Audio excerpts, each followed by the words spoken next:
మళ్ళీ మోడీ చంద్రబాబుల యొక్క నీచమైన రాజకీయం మరొకసారి బయటపడింది.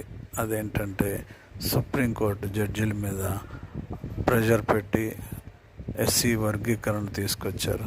కానీ ఈ యొక్క 7 జడ్జీల మీద ఎస్సీ అట్రాసిటీ కేసు పెట్టి వీరిని జైల్లో పెట్టచ్చు. ఎందుకంటే వీరు ఎటువంటి పరిస్థితుల్లో వర్గీకరణ గురించి వీరు న్యాయము తీర్చకూడదు. ఎందుకంటే ఆర్టికల్ 340 ఏం చెప్తుందంటే ఎవరైనా సరే వర్గీకరణ తీసుకురావాలి అని అంటే పార్లమెంట్లో ముందుగా బిల్లు ప్రవేశపెట్టాలి.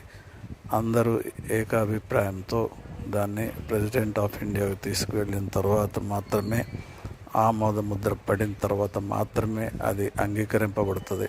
ఈ విషయంలో జడ్జీలు తప్పు చేశారు. వీరిని అట్రాసిటీ కేసులో జైల్లో పెట్టడానికి